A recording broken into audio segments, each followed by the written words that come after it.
Retrouvez-moi sur mon live Twitch tous les soirs à partir de 20h. Bonjour. Pour aujourd'hui, si cela ne vous dérange pas, je vous propose une petite vidéo tranquille, afin de prévoir les futurs commentaires du style « Dis-nous Astarion, quels sont les prochains jeux PS5 que tu attends le plus ?» Il est vrai que je ne vais pas rester éternellement sur Demon's Souls Remake. D'ailleurs, je tiens à vous remercier de vous être abonné à la 4ème chaîne. De base, je voulais vous proposer un top 10, mais au vu des maigres annonces et confirmations, je ne peux que vous proposer un top 5 des jeux PS5 les plus attendus de mon côté. Quoi qu'il en soit, il y aura déjà bien à faire. Et puis si vraiment je n'ai rien à jouer, je pourrais toujours me rabattre sur les jeux PS4 que je n'ai toujours pas fait. Mais avant de commencer, petit instant pub pour une entreprise partenaire de cette vidéo, que je remercie chaleureusement. Cette vidéo est en partenariat avec Zen, une application mobile de gestion d'argent pour particuliers et entreprises. La situation a toujours été floue lorsque vous achetez des objets avec une devise étrangère. Vous ne savez pas vraiment si votre banque vous facturera des frais supplémentaires. Surtout si dans le cas où les produits qui vous intéressent ne sont pas disponibles près de chez vous ou sur des sites n'acceptant pas les euros. Avec l'application Zen, vous n'aurez pas besoin de vous poser cette question, puisque vous n'aurez aucun frais de conversion.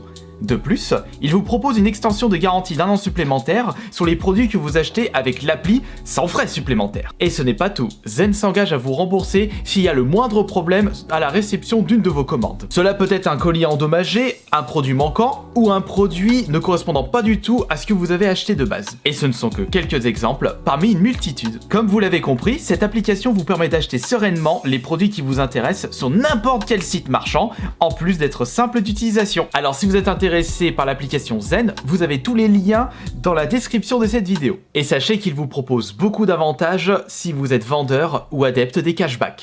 Et vous pouvez déjà me dire dans l'espace des commentaires quels sont les jeux que vous attendez le plus. Et je sais pertinemment que plusieurs d'entre vous vont me dire « Oui, moi j'attends à fond le jeu futuriste Cyberpunk. Il va très certainement détrôner GTA V. Il deviendra le meilleur jeu de cette décennie. » Réponse, le 10 décembre. De mon côté, le premier jeu PS5 que j'attends le plus est un jeu développé par Ubisoft, Québec pour être plus précis.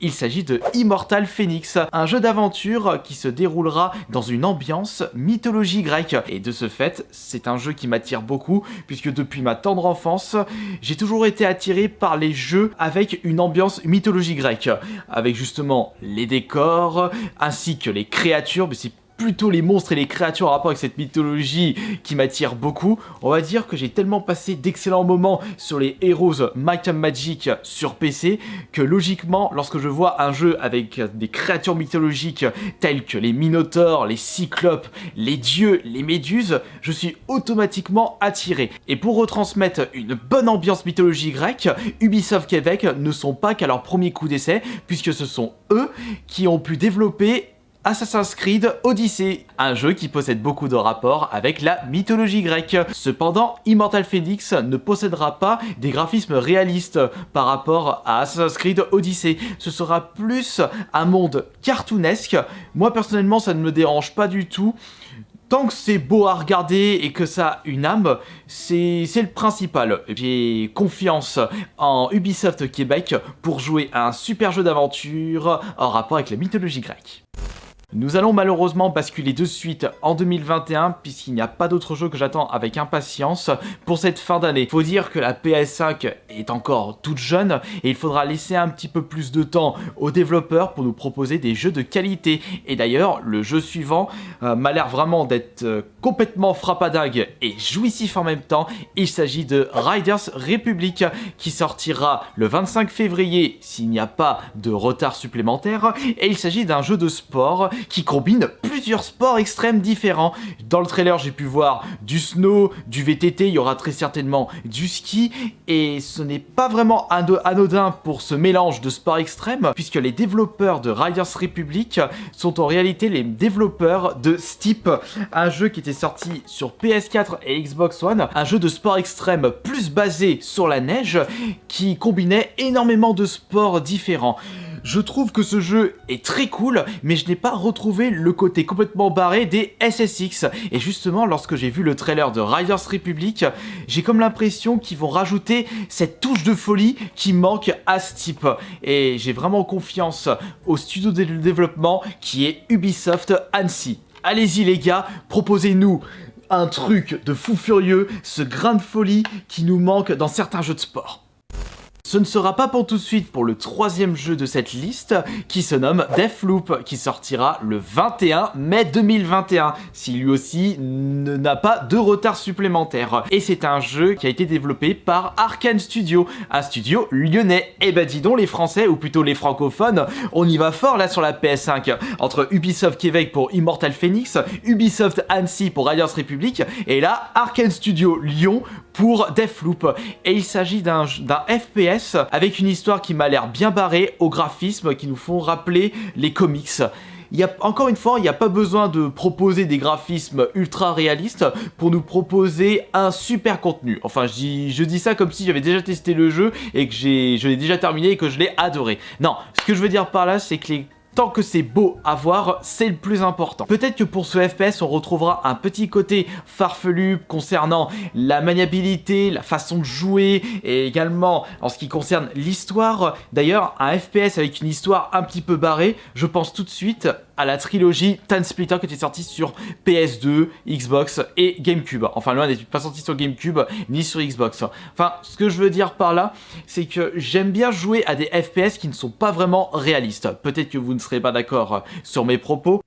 Le prochain jeu sortira en 2021, pas de date précise, très certainement le plus connu de cette liste. C'est bien entendu le prochain Ratchet Clank Rift Apart, qui sera très certainement le jeu de plateforme de la PS5 et une bonne exclusivité. Sachant qu'en plus, j'ai pu découvrir très récemment Ratchet avec le remake du premier sorti sur PS2 et j'ai vraiment adoré cette aventure. Et lorsque j'ai vu le trailer de ce Rift Apart, j'ai vraiment l'impression qu'ils ont gardé la bonne base et ils ont évolué, amélioré tout ce qui faisait le charme des Ratchet Clank et j'ai hâte de pouvoir tester ce jeu en détail. Par contre, il va falloir être un petit peu patient.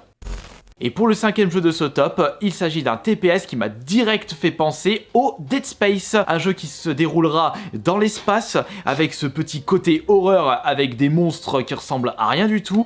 Le jeu se nomme Returnal.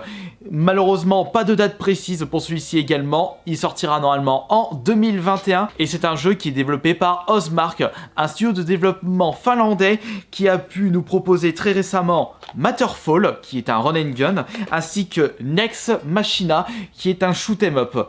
Et on peut direct voir que c'est un studio de développement qui n'hésite pas à se mouiller le maillot pour proposer des styles de jeu différents. Sachant que de plus, Returnal proposera, selon la fiche wiki, des éléments de roguelike. Ce qui signifie qu'à chaque fois que vous recommencerez vos parties, eh bien les niveaux, les monstres ne seront jamais les mêmes. Et ce sera de même pour les loots. J'ai vraiment hâte de savoir plus de détails concernant l'histoire et concernant ces éléments de roguelike. Celui-ci, je l'attends vraiment au tournant parce qu'il m'a direct fait penser au Dead Space, dont je suis extrêmement fan des jeux d'horreur, survival horror, sortis sur la 3.6 PS3. Et voilà, c'en est terminé pour cette petite vidéo assez courte et tranquille en même temps. Vous pouvez, comme je vous le disais, me dire dans l'espace des commentaires quels sont les jeux que vous attendez le plus et surtout qu'est-ce que vous pensez des jeux que j'attends également. Je vous précise que le 3 décembre, le jour de la sortie de Immortal Phoenix, j'achèterai le jeu pour qu'on puisse le découvrir tous ensemble en live Twitch et ce sera très certainement de même pour les jeux cités dans cette vidéo. Donc, merci beaucoup pour les pouces bleus, les follow et je vous dis à demain pour la prochaine vidéo. C'était Astarion le Bon.